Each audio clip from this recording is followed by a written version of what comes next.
Ladies and gentlemen, boys and girls, children of all ages, non-binaries, and transgenders, this is the Ultra Heelz Wrestling Podcast, live from Bravery Studios, Clifton, New Jersey. I am Darth Messiah, the Dark Side Savior, always and forever, always worst behavior. Mr. DM, find me on Mama's DMs. Why? Because I'm trying to get your mama a baby. Nobody can stop me. And on the phone, I think he's actually on the move while he's on the phone, the OG, the triple OG that talks all the shit. It's your boy Alex the motherfucking Hill, aka the Stan Lee of podcasting, also known as the leader of the Fuck the Mr. McMahon group, and also known as the man to be a girl to crip a crossface and let her run to a crossface. Yeah. And the man, the only man that can be mentioned in the same breath as I did it again. I'm fucking blanking out on your intro. Called me Billy Graham? No, I'm joking. My name's Sal. Billy Graham. Why can I not remember Billy Graham? The only man that can be mentioned in the same breath as Billy Graham, Superstar Sal. How's it going, fellas? How you living, sir? Before we get too far, I want to say, how should I phrase this delicately? Salute to the homie that's gone, Bebe. I didn't actually know him that well, but he's a former Bravery Studios member from way back before it was even Bravery Studios. Like I said, I didn't know him very well, but he was always a cool dude with me when I saw him. So respect to him and his family and all that. Wait, what? Oh, you didn't hear? No. Oh, yeah. Talk to Marv later. It's unfortunate series of events happened. What the hell? Yeah, because you start saying, I don't know how to say this. I'm like, oh, you must say something different. So he said, baby, I'm like, what the fuck? What? Yeah, man. Yeah. Is Marv doing a show after this, or he doing a show right now? He's got a show right now. Oh, okay, yeah, I'm gonna have to stay on the phone with y'all until that show is over, and you got to tell me because let's continue because I'm gonna be more confused throughout the rest of this now. Yeah. So let's move on to. I just had to make a quick acknowledgement there because, just out of respect. How's your week going, Alex? Trash, North Carolina, pandemic, gas, shitty life. You know how it goes. I'm still trying to figure out this gas situation because whatever happened, it's like up here in the Northeast, but we have gas, but everybody in the South is, going with plastic bags to get gas. And there's no gas left. But like I said, once you say the word whatever we have, and then you say pandemic behind it, people in the South are going to buy it all. So when COVID happened and they said, oh, you need cleaning supplies to get rid of it, there was no cleaning supplies. And there was cleaning supplies everywhere. Once they said it was don't panic, everything was sold out. So it's reverse psychology down here in the South. If you tell people toilet paper, we have guns. Yeah, they just hell, matter of fact, they did the same thing before Biden was gonna come into office, and it was like, oh, Biden's gonna take away people's guns, and it was like, there's no need to panic, bruh. No place down here you can buy bullets. Everybody bought all the bullets up. That damn.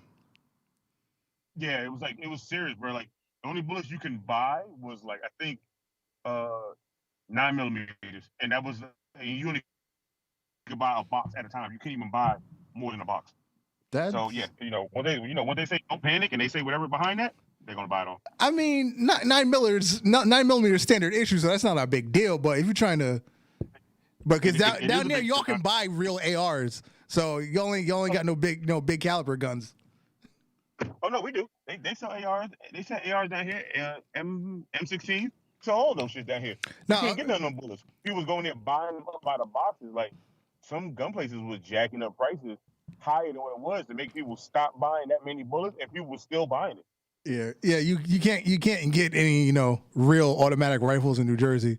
You get freaking 10mm rifles in New Jersey. I didn't even know you can get those. I can tell you right now. Oh yeah, you can get automatic rifles in New Jersey. They're just like really low caliber. Like I saw an AR-22 and for like $400. I was just gonna buy it off a GP, but what the fuck am I gonna do with a 22 caliber AR? Look, I can tell you now, if you come down here down south and you go to a gun show, you can get any kind of gun. If you go to South Carolina, You don't need to wait. You can buy that gun that same day and take it home. Yeah, but then I can't bring it home. That's a problem. Oh, you drive down here, you can bring it home. No, because then I can't register it in New Jersey. Why would you do this? Because, well, I can't. I don't want to say this on air, but if I catch a body, I want it to be legal so I can beat the case. I'm not catching the body. You got me fucked up. Whatever gets shot up in the air must come down somewhere in the universe. I ain't there, so I don't know. Yeah. Kelvin's in the chat. What's up? What's good? The man who didn't need no introduction, the president of the Hit Row fan club. And George F said, we all up in here. Dead ass. We're all up in here. Dead ass. Something we forgot to talk about last week. Botch-A-Mania had gotten taken down. But they're back. Yeah. They're back. I knew they was. I knew they were gonna stay gone for long. And what got them shut down was a copyright strike on YouTube from AEW. Now, the copyright strikes are by the algorithm. It wasn't AEW that specifically said, oh, go take down their video and their channel. The algorithm shut them down. Like always, I swear. Now, apparently they have like a working relationship with AEW's like production department to use video and whatnot. But again, they got fucked by the algorithm. I swear. Ever since YouTube got bought by Google, it ain't never been the same. No, basically since what was that dude? What was the most famous YouTuber? What the fuck is his name? There's been a couple over the course of years. They changed like water. I just remember the guy from Napster. Nah, not him. Shit, what is his name? Hold on, let me Google real quick. What about Tom from Facebook? How about that? Tom. Oh no, that was MySpace. Yeah, it's Tom from MySpace. Most famous. I know he's sad though because all his people left him. I still think about that from time to time. PewDiePie. Because PewDiePie had said some like anti-Semitic shit on a video, and that's when like the rules for YouTube changed drastically. Because like mad sponsors pulled because you know he had the most trafficked channel, so he's getting ads from Toyota, freaking Pepsi, Coke, McDonald's. So everybody pulled ads from YouTube for like a month, and that's when they drastically changed the rules to get your streams monetized. Yeah, but that's still stupid. That's still stupid though, because at the end of the day, even if you do something that's normal, it still demonetize you and fucking block your videos for regular content. Yeah, well, that's the problem you run with, platforms like that. Hell, freaking Twitch is worse, from what I hear. Technology is weird. Oh, man. first of all, bruh, Twitch is horrible. If a girl's on Twitch and she shows too much cleavage, her stream is shut down immediately. Yep. Too much cleavage. Yep. I was like, bruh, like most women clothes are made like this. Damn near now all the time, bro. Like you can't stop that from happening. If she got big titties and she got a shirt on that got cleavage, what you want to do is wear a sweater? You don't want to wear that. She home. She don't want to do that shit. Yeah. Now she want to run around with pasties on. I can stand you couldn't shut down the stream. I'm gonna be upset because I was watching the stream. That's what the fuck. Yeah. So Botch-A-Mania is back up and running. And speaking of botches, why am I the only one that caught the botch to the finish of Miro's TNT Championship win? What, There was the a botch? shoulders were down? I kind of didn't watch it all the way. Yes, yeah. Because Rusev, what was that? What was that move? Was that just a rear chin lock? I didn't. Yeah, I mean, It was like it was the most awkward submission to begin with, but then Miro leans back, he lays on the mat. Darby Allin's torso is on top of Miro. The referee completely ignores the fact that Miro's laying on the mat with somebody on top of him, and he takes the submission. There's a pin. There's a pin occurring. It kind of sets up an automatic rematch for Darby because now he has like a gripe, so to speak. That's just the thing. If they don't acknowledge the fact that was a blown spot, fuck them. I think they will. They're pretty good about this stuff. Yeah, I realized that wasn't the planned finish. So okay, we didn't think of it on the spot. But if they don't acknowledge it, like next week on TV, it's like, oh, Miro Miro was technically pinned, so we're gonna have a rematch or something. Hell, have the rematch for the fucking pay-per-view. That's what I'm thinking they're gonna do. I thought it was weirder that people didn't understand that Orange Cassidy was like for real hurt. Oh yeah. I didn't know either until after the fact. Really, I feel like as soon as it happened, and just the way he kicked out, you could kind of tell that he wasn't all there. Now what happened exactly? The Liger bomb. Oh yeah, okay, yeah. Kind of landed on his like dome a little bit. Yeah. And then that kick out. Once first of all, the landing looked rough, and then I seen the way he kicked out, and I was kind of like, I don't know if he's gonna, be able to finish this. And then, he wasn't able to. Let's see. Kelvin said Twitch is horrendous, and he said he caught the messed up accolade that he tried to do. Did you ever see the botch with the Miro with the accolade? I just caught this like on like a clip. I think he was giving the accolade to one of maybe the private party guys. Okay. He like reared back, but like he didn't even like have his face at all. He just kind of went over his head. And both of them are selling. I seen that on Twitter. I was like, wait, was he hugging his face? I'm confused. But that was going to the chin? Yeah, people fuck up at this time of day in wrestling now. At this point now, I don't even give a damn if people fuck up. As long as you just make the shit look somewhat believable with the camera angles, I'm okay with it. I think when people mess up, it makes wrestling a little bit more believable. Yeah, because you can't always fight and like it's completely like crisp and clean and stuff like that. You know what I mean? It's supposed to look like a struggle. Exactly. So there can be some give and take, but it shouldn't be just a flawless dance. You don't want it to be. It's supposed to be like how New Japan is when you see them do a clothesline for the third time and they ain't got no energy behind the shit. Yeah, there you go. Okay, that's a good more example. believable because you've been wrestling about 45 minutes. That's a struggle. Some of these wrestlers be wrestling like 4 minutes. You be like, damn, that was a great ass sequence. That's like unbelievable. That was like a takeover stand and deliver with Walter and Ciampa. That one series where Ciampa just kept hitting him with clotheslines for like 2 minutes straight. I was like, this is a little awkward. Because you're going to hit like 16 clotheslines in a row? I don't think so.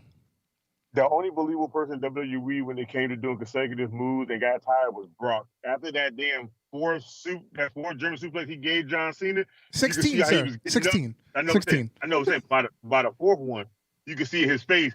He was tired. He was getting up fast the first three. At that fourth one, he wasn't getting up as fast no damn more. But Brock is a beast. He's a beast.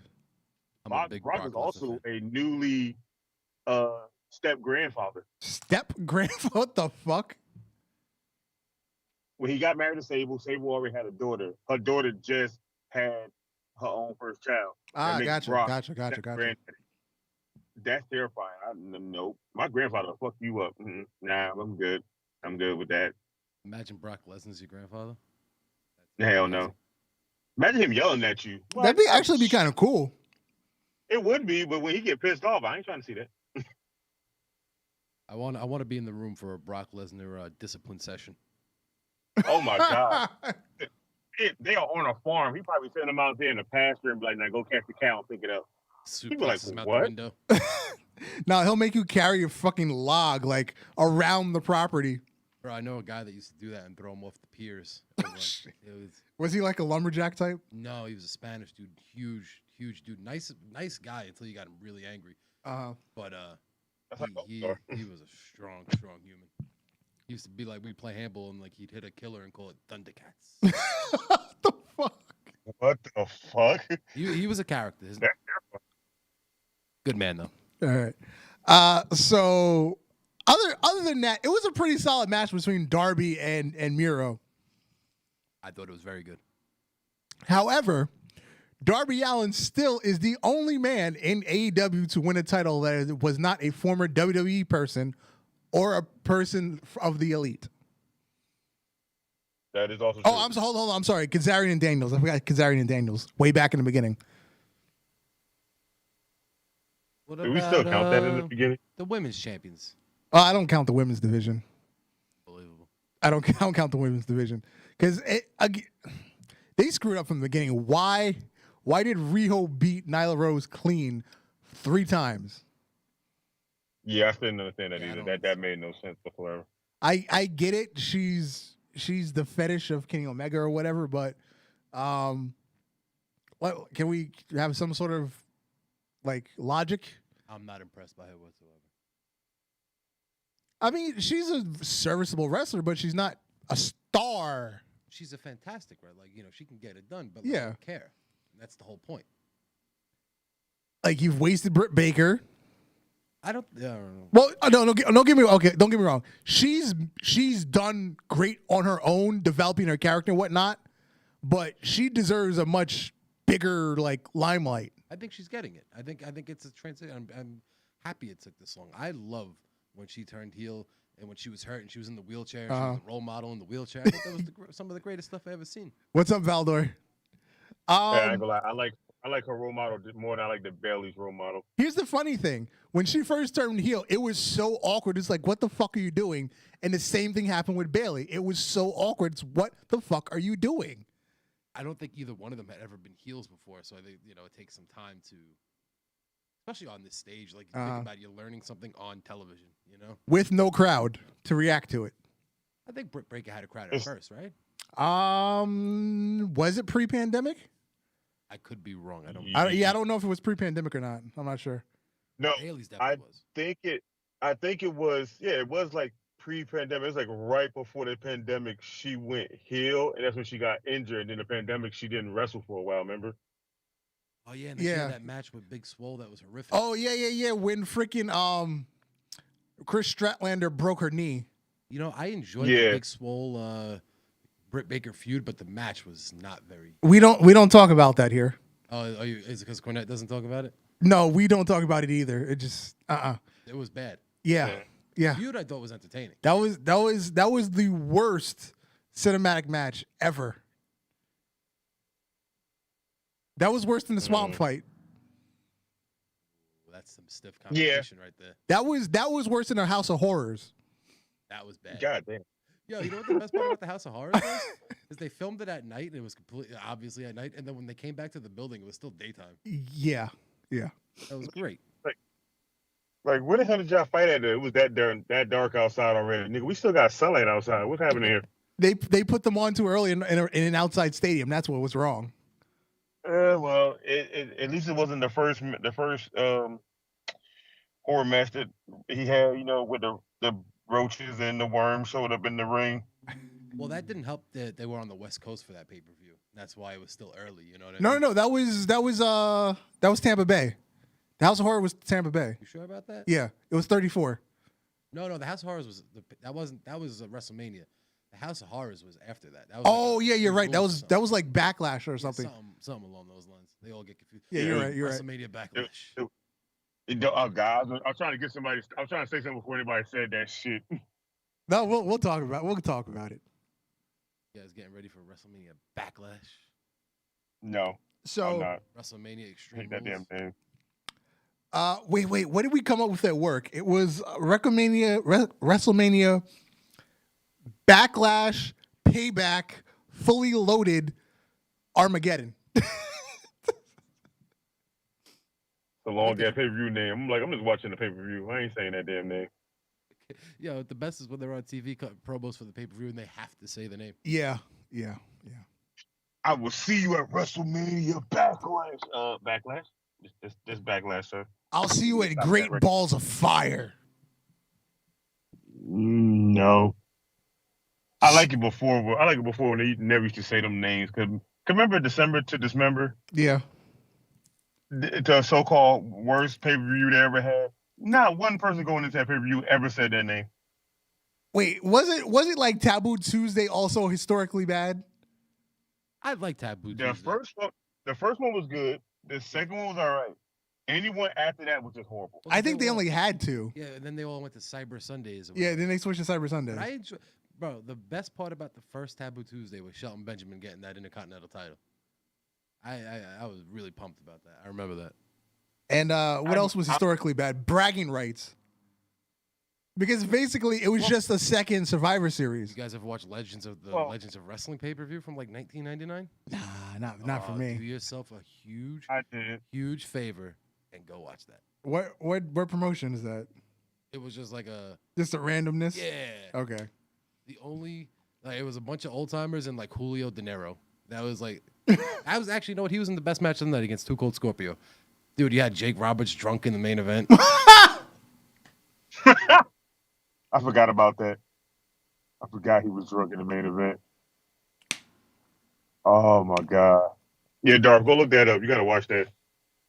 In reference to Riho, Valdor said maybe AEW wanted their own Asuka, or at least an answer to her.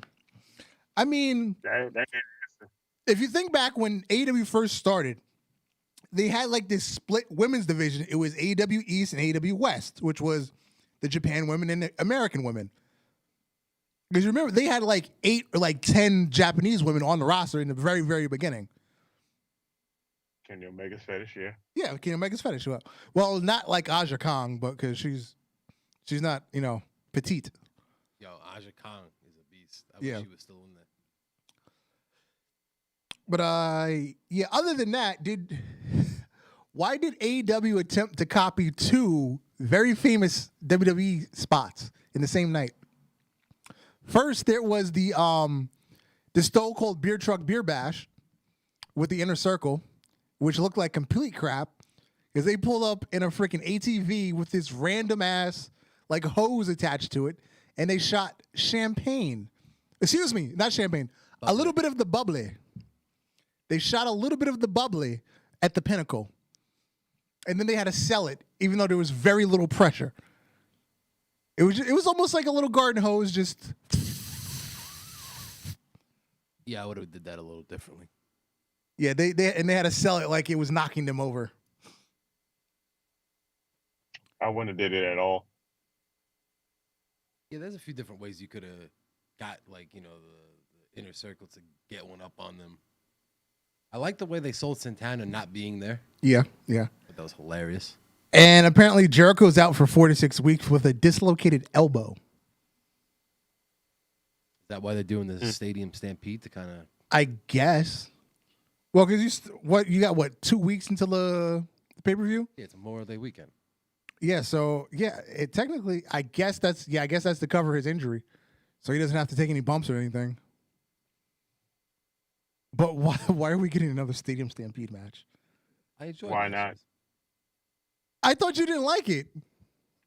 I didn't, but that's the only thing that's entertaining that gives meaning with them wrestling, because the camera's all over the place, and you ain't got to be stuck on watching one person wrestle for 15 minutes. I guess. I think for what it was entertaining. The concept was good, but in with me in typical AEW fashion, the execution wasn't there. At this point right now, AEW doesn't want to be WWE so bad, but they want to be WWE so bad. I feel like they should just hire the cameraman from WWE that got let go so they can get better perspective angles. Because the other spot that AEW stole was WrestleMania 24. I always forget. The Ric Flair, Shawn Michaels, I love you, I'm sorry. I think that was done in jest, though. Yeah, because the way Matt Jackson was yelling, it didn't. He was like, "I'm sorry, I love you." I think that was done as like to poke a little fun at the WWE. You know what I mean? I don't think that was meant to be like, oh, let's do what they did as far as like a serious. I think it was done in jest. But why do it at all if you're going to do it that way? I agree. I think that it's silly to like do stuff like that. However, like a part of me laughs about it honestly because I laughed about it, but at the same time I'm like, really? I like trolly Young Bucks, so I kind of laughed about it, but I get what you're saying. What right now on Twitter they're doing like it's check the bio or whatever. Like they'll insult somebody in their bio. I popped huge when they had one. Where they're like, yeah, we wrestled the match in front of nobody except Austin Gunn. Yeah. Kelvin said, thoughts on Jon Moxley versus Yuji Nagata. I missed the match, and I didn't have time to go back and watch it. Nagata. In Jon Moxley fashion, when he's wrestling somebody that's not a part of WWE or his past, he puts on a great hardcore-ass, hard-hitting match. So the match was good as hell, and it went the way it should. But if that was anybody else, it'd have been Dean Ambrose. It wouldn't be no Jon Moxley match. Now he's been making appearances on NJPW Strong, right? Mm-hmm. To really be honest, he's the only person that's literally going between AEW and New Japan, while people AEW are going from there to Impact. He's the only person really going back and forth between that and New Japan, really. And you would think you would get more of it, seeing how the Forbidden Door is open. You would think you would get other people from AEW that never wrestle in Japan to go to Japan and wrestle some of the other guys. That's the one thing about this, Forbidden Door thing. It's like the same 10 people that are always crossing over. It's Omega, it's the Buck. I'm not the Bucks. Omega, the Good Brothers, Moxley, Private Party. I mean, it's not that many people that are going back and forth, or it's people that already had ties with like New Japan or MLW or whatever. I think that's a good thing. Yeah. Man. Keep it as low as, just as you need. You still have a lot of guys and girls on your roster. Yeah. I would say yeah, but at the same time, you also want so many people to experience wrestling some other guys. And some other guys do still want to come to the States and wrestle. This is the only time you can be able to do it, but you keep sending the same guys back and forth. There's some people in Japan that want to come here and wrestle some people in the States. Mm-hmm. We might not know who the fuck they are, but I bet you they would probably put on a fucking A1 match because they've never been here before. Well, then you got people like Leo Rush. He's a two-company champion. He's the MLW, what do they call theirs? Junior weight champion? Junior heavyweight champion? And then he's the Ring of Honor Cruiserweight champion. Yeah, and as of right now, I would love to see him just, be a dick in the show at AEW just for a little bit. Hold on, Kelvin's telling me to go look the Young Bucks Twitter bio. Let me see what it says right now. Yeah, I'm about to say you gotta go look at that. Is it just specifically matter? Or do they have the same one? Is it the Brian Pillman one? Nah, I think they changed it. Matt Jackson.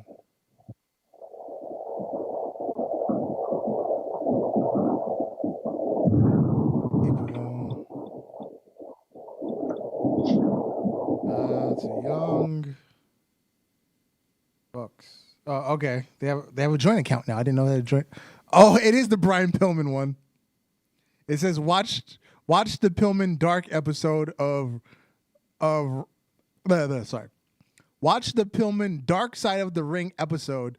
Didn't cry once. Pillman Jr., do you want to be a tag team champ like your old man? LOL, not happening, bud. See you Wednesday. Look at the header. Yeah. No. And then the header is a picture of Brian Pillman. No offense. Junior. No offense, but I kind of want to be like the Bucks and go change my Twitter bio every other day to just talk shit about. Valdor said, in regards to the Forbidden Door, he says, it feels like WWE wildcard thing from a while back. Yes, it does. It feels just like that. The same wrestlers going through the same door. Nobody else. Like, all the kids, they did good in school. They can go do recess. Oh, y'all stay out to the side. Well, you also have inanimate objects going through the door because Seth Rollins' jacket ended up on AEW with the Young Bucks.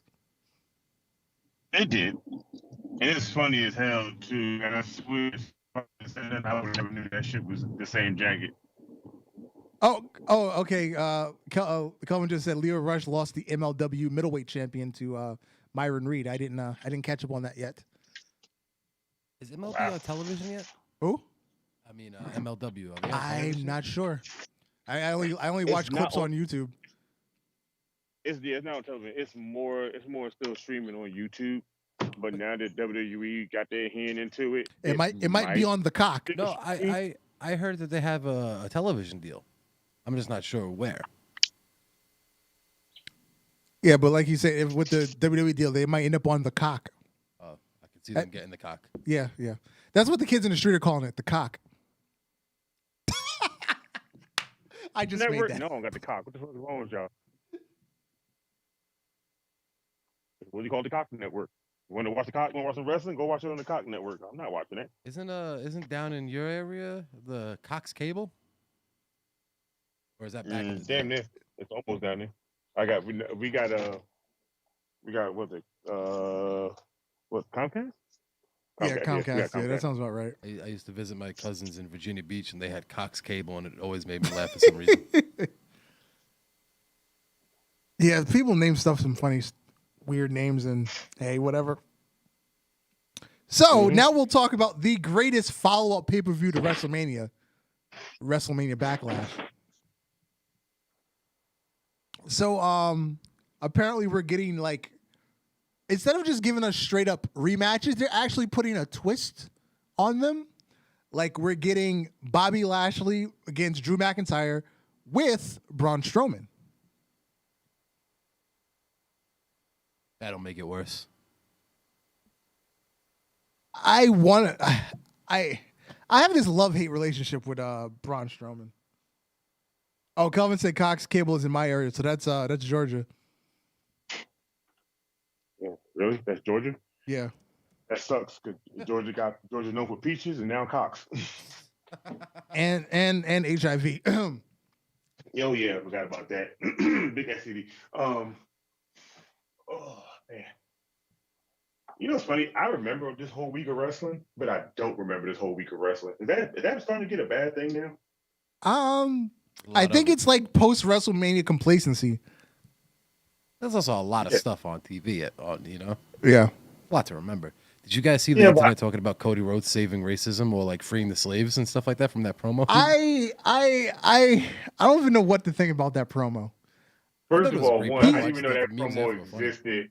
I didn't know that promo existed until Sir Wilkins made a video on the Jobber Tears. Yeah, because I missed it live. Exactly. I missed it live, and then I saw Jobber Tears talk about it, and then I went back and watched it, and it was like, he had good intentions and failed miserably. Like, no, you know something? I don't think he had good intentions. I think when he thought of this promo, he thought it was going to be that hot fire, and then he got in the booth and found out he was a mumble rapper. Because, like, I get where he was trying to go, but I was like, how you didn't say this around February? It'd have been a bad day for you. You're lucky you got a black wife at this point now. Yeah, that's the only thing that's saving him. He has a black wife. That is the only thing that's keeping him around there. Peter and Dano, a woman of any other race? Oh yeah. Cancel Cody Rhodes would have been going through Twitter. Yeah. But he tried. Can everybody be like his dad and get, what was her name that he used to have his woman dance with him? Who? Sapphire? Yeah. Yeah, he can't be a dad and go get somebody ran out the crowd to make her famous. He just can't do it. It's impossible. Yeah. So again, we got Bobby Lashley versus Drew McIntyre and Braun Strowman. Like I said, I have this love-hate relationship with Braun Strowman where he's good, and then once like they do something with him, I was like, nah, please, I'm done seeing him. I enjoyed him a couple years ago, that initial push of his. When he was like flipping ambulances and trucks and shit? Yeah, okay. when he was beating guys, like they brought back the job guys for him, the whole Ellsworth thing. I thought that was good stuff. You talking about Braun Strowman's good life before they took it away from him, like they took Big E's last name? That's right, I'm trying to do it too. I came to work one day and my name was gone. Tight boy. That man is a funny guy. Dark, there's an episode up there, Dark. They literally asked him, could he do that for straight 40 minutes? Bro, he got like 15 minutes into it, and then he gave it back. Then was like, I was listening to that episode this morning. I listened to that episode this morning because it was like a freestyle. It was like a freestyle episode. They had no topics. It was like Biggie just talk. Bro, he was going ham. I really thought he was going to go the whole podcast just making a random story of how he lost his name. He was getting good, and then he just stopped. And I was like, damn it, he was so close. I listened to that whole thing. When you see me in the streets, I want you to salute me with your hand so straight that it's curved. Yeah, I'm hooked on New Day podcast right now. I'm catching up on the last 2 years. They got a really good podcast because they're funny as shit. Yeah, bro, it's not the fact they're funny. It's the fact that we known them as characters on TV, from Big E being five, and Xavier Woods being Austin Creed, from Impact before he came with WWE, being our true dancing buddy with that thick ass father mustache he had. Yeah, I hate still to this day. That black porn star mustache. Yeah, and we already called Kingston for being the so-called Jamaican from Jamaica. Fuck all that. We just do those personalities. But once you get them on a podcast and you hear them talk about life, it is the most funniest shit ever. Because you would think these dudes wouldn't be like this in real life. And the thing is, I identify with Big E because I want to be alone in my house by myself. I don't want to go outside. I don't want to spend any money. Big E lives my life. I identify with Big E when Big E said, "When I die, don't give me a funeral. Just take me and throw me in the side of the road. Throw me in a ditch. When I throw me in a ditch, that's all. Spit on me, piss on me, please. I encourage it." Yo, when he said that, I said he must be in my brain. I need him to get out of my head for a minute. It makes so much sense. I miss the days of going home and like the peace and quiet. Yeah, those days no longer exist for me. How many kids you got? 2. Yeah. I feel bad for you, sir. They're too young too. Like this, a 2-year-old and a 9-month-old. Constant chaos. To me, what I heard was you have 2 footballs in the house. I'm telling you, if this was a different kind of podcast, I will let my wife tell you we play kick the baby around the house. Yeah, the big one drives me like today, just drove me nuts. But he's 2, so I gotta remember that, I guess. Yeah. Have you gone through the terrible twos yet? Bobbin? Have you gone through the terrible twos yet? Oh, we're right in the middle of it. I'll say this, and I'll say this till I'm dead, though. As annoying as it could be, I'll take this over the infant stage any day of the week. You are like the 5th person I heard say that. Dude, I cannot deal with the crying. I need communication. You know what? I agree on that. And I don't even have children. I would totally agree with that. I need you to tell me what's wrong with you. What do you want? Speak English. I'm not good at the guessing game. Nobody is. Especially when it comes to babies and infants in wrestling. I think the reason I don't have children is because I want to be able to send them back when they came from when I'm done with my fun. That's why I have nieces and a nephew. So when I'm done, I send them back to where they belong. You get them hyped up on candy and then go back to your mom. Yep. So you one of those fuckers. I would beat you. Although my sister's 3 older kids are all grown now. They're all 18 and older. The youngest one is 13 now. She still comes around every once in a while. And then she eats my food because I have all the good food in the house because I still eat like I'm 13. Unbelievable. Yeah. Hey, look. Yeah, I told my sister I'm sending her a bill for all the food she eats. Look, Dark, all I heard was you the cool uncle. You should go ahead and give me some of this liquor. I don't even really keep liquor in the house like that. If I want something, I'm going to the store to get it, and I'm going to get enough for me for tonight, and that's it. Oh damn, you one of them kind of guys. Yeah. I get enough to hold me over until I feel like, you know what? I don't need to drink that, and I still got something later. I can drink that tomorrow, or next week, or next month when I don't want to buy any. That's why I got 2 bottles of Henny under my cabinet. It's not going to be touched for a while. Yeah, Valdor agrees. He says E has the right idea. When I'm done, just toss me in the woods and leave me there, and let the wolves take care of it. Yeah, let the animals do their job. Let the earth do what it needs to do. Leave me alone. The circle of life. See, also we got Rhea Ripley versus Asuka. That's a rematch, but we're adding Charlotte in. We got it. And then we have Bianca Belair versus Bayley. That's a fresh match. But out of those 3 matches, I don't think any of those titles are changing. Wait, Dub, I got a question for you. Why are we using the Omni Flare every time? Come again? The Omni Flare. Why is every time that there's a title bout and there's a rematch, Charlotte is thrown in the middle as a third person? Yeah, you know what? Well, because she is the opportunity, as she said. Yeah, she's the Omni Flare at this point now. Every big title match has been between 2 other people. When they do a rematch or they're getting ready to do that match, Charlotte has been the third person in every last one of them. That's true. That is very true. And it started to become a thing because even somebody on Twitter posted a picture of the last time they had an event.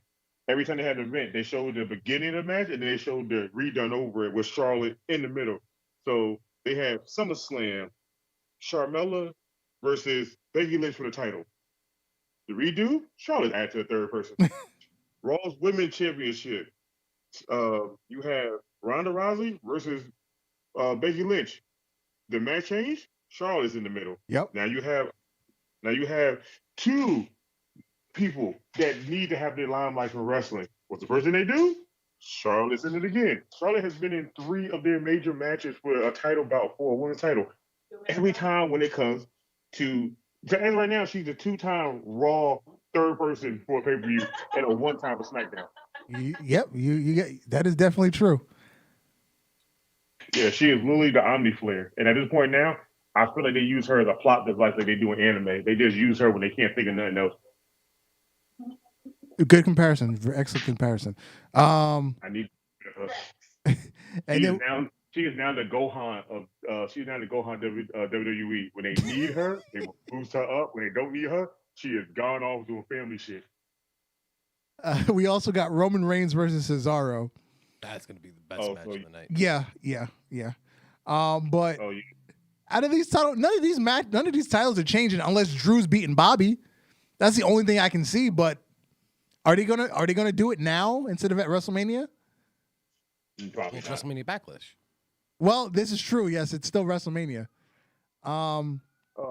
Well, there is one more title match. There is Dolph Ziggler and Robert Roode versus the Mysterios. Mysterios are taking it, calling it out. Yeah, so that'll be our title change for the night. Yeah. So what you're saying is you're talking about this match of the Jason Stamos versus what do you call it to play Aquaman? Oh, I always forget his name. Because I have a picture somebody posted of them two instead of Roman Reigns and Cesaro. It looks the same. You can't tell the difference. You know what annoys me about WWE? Their tag team division. Non-existent. Like their tag team is non-existent, and Xavier Woods and Carl Kingston say it every time. We're a tag team is non-existent. Like Jason Momoa is who you're talking about. You know, yeah, like it's so weird. Yeah, if you're not involved in the title match, you're just not there. Like, for instance, the Street Profits, right? Yeah. I am a big fan of theirs. I enjoy them. And they have, like, a good presence. And they can really do something with them. You don't have to be in the title picture, you know, but let them do stuff, meaningful stuff, not just whatever they're doing. You know, that's the one thing about AEW I like is it seems like they give everybody, like, a real good shot. Yo, you just sent me the picture. That shit is hilarious. I told you it looks just like it. There's no difference in that. I'll show you after the show, Sal. This shit is it's Jason Momoa and Jason Statham. You would swear it's Roman Reigns and Cesaro. That's all it is, bro. At this point right now, do you think Cesaro deserves to win it? Seeing how he could be a bigger face for the company, seeing how he can travel the world, speak all them languages like John Cena, and put on a 5-star show no matter who the hell he's facing at this point now. Does he deserve to win it? Absolutely. Will he win it? No. I don't think he should either. No. I don't think anybody should beat Roman Reigns right now.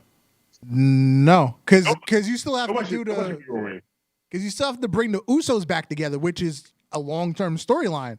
They're supposed to win the tag belts, and you're gonna have the Bloodline just dominate SmackDown for a couple months, and then things will start to fall apart. Save that Roman loss for like Big E at next year's WrestleMania. Yeah, a lot of people are saying that. If you could pull that off, I think that's a good move. I will be cool if you save it for a Big E, but that's WrestleMania. We just got done WrestleMania. That's a whole nother 365 days away. Somebody got to put some kind of fear in Roman Reigns, and that's right now. Everybody he's fought. I mean, maybe they have somebody beat him, but I don't think anybody should take the belt off him. Apparently, people are talking about a Seth Rollins babyface turn and have Rollins Reigns for SummerSlam. I wouldn't mind that, but I still don't think Reigns should lose. I would love to see that match, but I feel like Cesaro is the best thing. The simple fact, Cesaro is like Kofi Kingston. He's been there for a long time. He's been in that picture, but he's never gotten a title shot like that ever. He's always been a tag team champion or one of the lesser belts, but he's never been in the heavyweight picture. For him to be in this match in the heavyweight picture, this is kind of big for him. And I don't want to see him be like how Daniel Bryan was, where he got in there and lost, and then he gets a rematch, and then another rematch. And then another rematch. At this point now, it just defeats the purpose. Mm-hmm. If he's going to fight, if Rollins going to fight Roman, that's cool. Let it be down the road. But let Cesaro pit Roman to his limit, something that nobody he has faced so far has done. Oh, I agree with that. I just don't think he should beat him. I think maybe.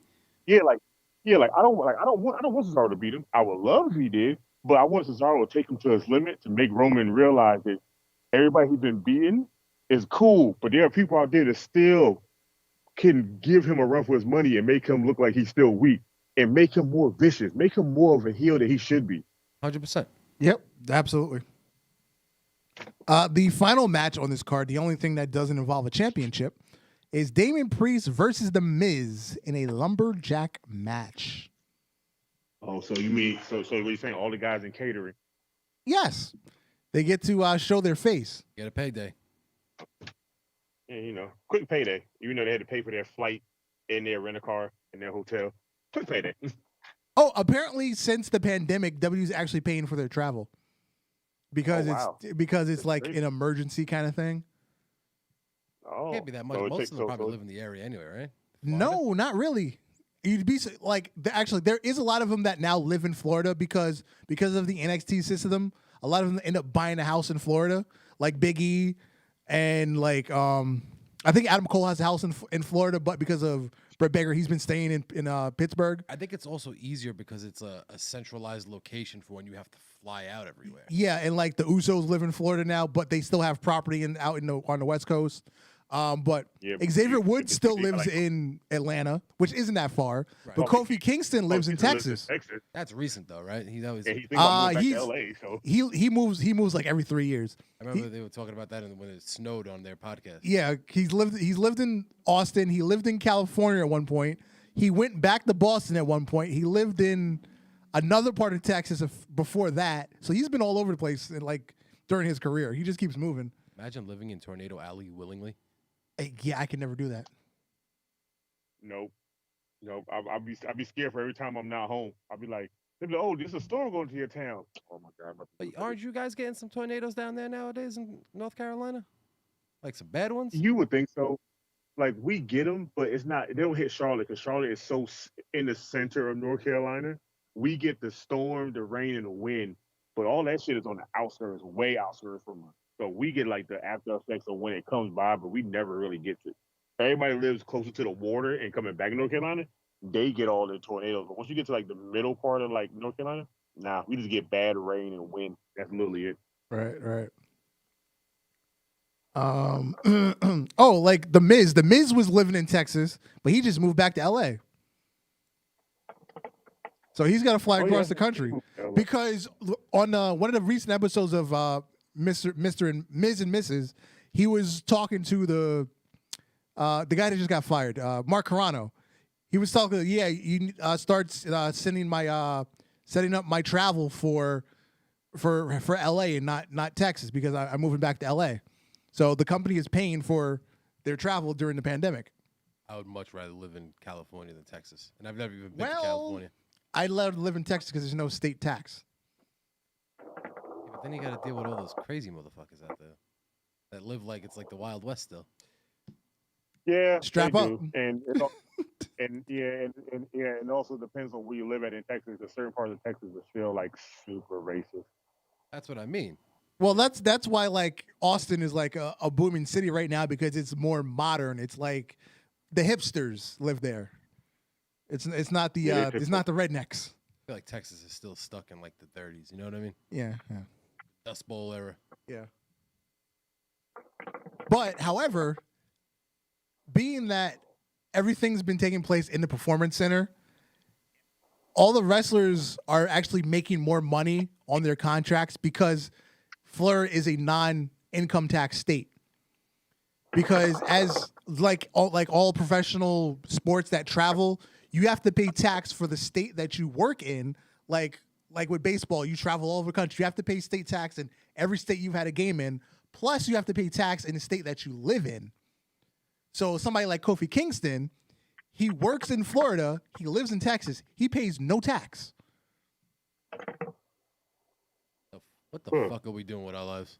Kofi Kingston is living lovely right now. He's getting his full pay. No tax. What's that word I'm looking for? Be nice? Yeah, that's what it is. Must be nice. Yeah. Yeah, but then The Miz, who just moved back to California, he's paying like fucking 50% income tax. Because it's LA. They have one of the highest income rate taxes, especially when you're making that much money. And I got fucking screwed this year. Well, technically 2019 because of the pandemic. I made so much. I worked so much overtime. I made so much hazard pay. It put me in the next tax bracket. So I ended up paying, 24% tax instead of 18. Yeah, I got screwed. So I think I made actually less money by having to pay more tax. Yeah, I got screwed by the fucking pandemic. Fucking essential worker. Bullshit, That hazard pay should have been not taxed. In a perfect world. But it's the United States of America, so. Death and taxes, the only thing that's guaranteed. Death and taxes. All right. Well, Darth, it's been a while since I've done this, but I do have some news of stuff. Oh, yeah, go ahead, because we're kind of rambling today. But this is when we're at our best, when we just go off topic. Go ahead. Yeah. So apparently WWE has an insane ending for Alexa Bliss character on Raw. Okay. So it's been noted to PW Inside WWE could have a very interesting end game for the character storyline that involves Alexa Bliss and Lily. And it has been said Alexa Bliss may managing a live version of the doll. So she might get a tag team partner that could be Lily in like a full life size costume. I don't know what to think about that.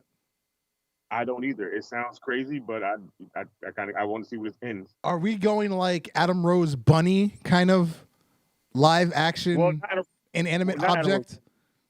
Nah. I think what WWE will probably try to do is see how most of her shit is pre-taped. They're probably going to transition it to somebody from NXT to come up because they also have a couple more faces supposed to show up from NXT that has been on Raw and SmackDown as of lately in the back. Right. So it might be one of them as an end-goal character. Also, Jinder Mahal might be getting a big push against a feud against a massive WWE superstar. Oh, I saw that. Yeah. Yeah, so he might end up feuding with Drew McIntyre up until the summer of SummerSlam. I mean, it's a good look, but is that dragging Drew down or is that boosting Jinder up? Dragging Drew down. That's what I'm trying to think about right now. Yeah. Yeah. Also, because hold on before we go, it's like the same thing all over again with Jinder Mahal. You're just making him important out of nowhere. He's not that good. He's okay. I mean, he improved during his title run, but again, he's not that good.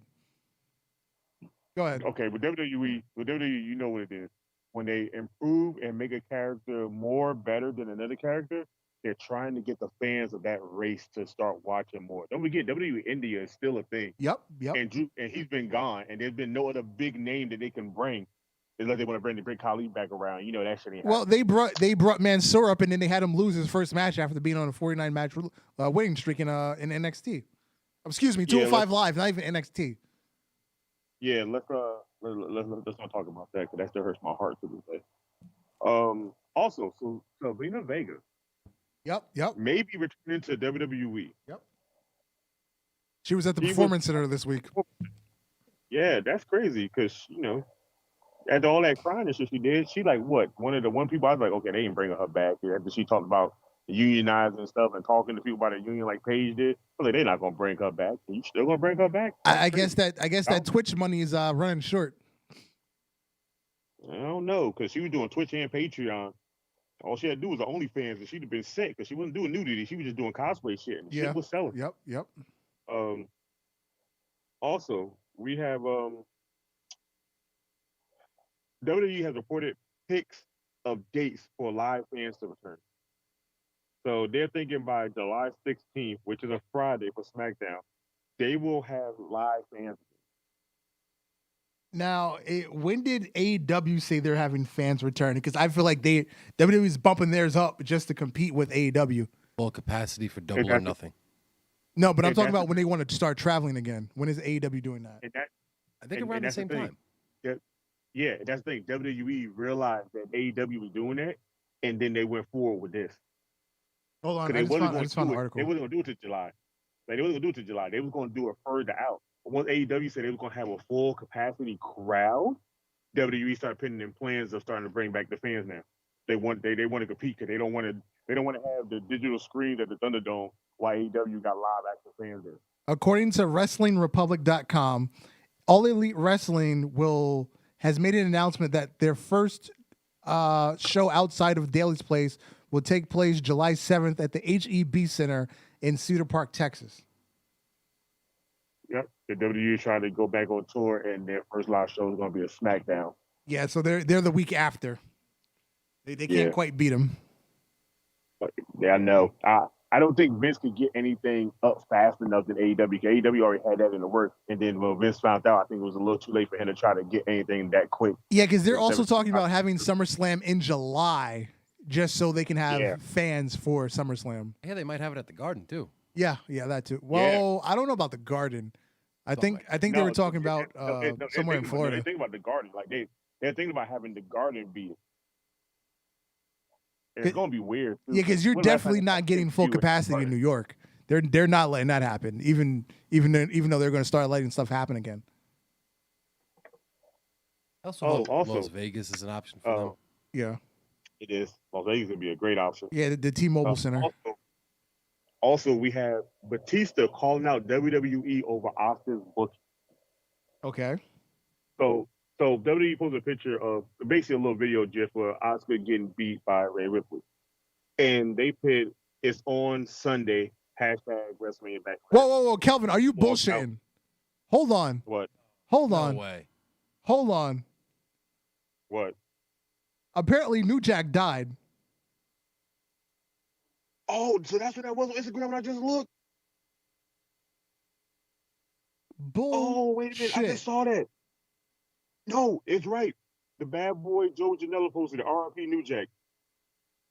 We are deeply saddened to learn the passing of Jerome New Jack Young. What?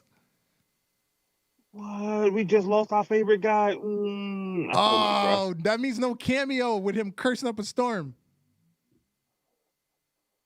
Yo, this is wild. As soon as I went on Instagram, I saw a picture of New Jack. I was like, why is New Jack up here? Yep. We are deeply saddened to learn that the passing of Jerome New Jack Young. We are offering us to severe condolences to his friends and family. Impact Wrestling just posted that. Yeah, that's what I just read. Yep. Tommy Dreamer just posted it. Yeah. What the fuck? The Java Share podcast just posted. This is a sad day in wrestling. Shit, I gotta go insult some white people before I go home tonight. What? In honor of New Jack. I'm about to go off. You white honky trash. I'm sorry. I'm already started with that. What I was saying. Apparently David Batista said, seriously, jobbing out Asuka? What the fuck? I guess he's a good fan of not want to see her job out. And also, there is some early breaking news for what might happen on SmackDown tonight. And I don't know if I want to tell people that because I like to, people to know, but they might already know. So, us fans, we know everything early. So apparently, WWE SmackDown debut is finally happening of Mia Young. Oh, yeah, allegedly.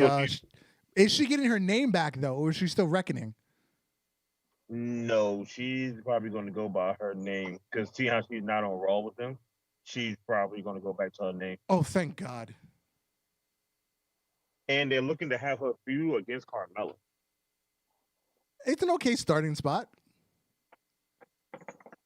As long as they do something with her after, but don't just like, oh, yeah, she's on the roster now kind of thing. Carmella's capable, so. Yeah, as I was saying a couple weeks ago, Carmella has drastically improved from when she first, won the Money in the Bank and they gave her the SmackDown Women's title. She wasn't ready back then. She was not ready at all.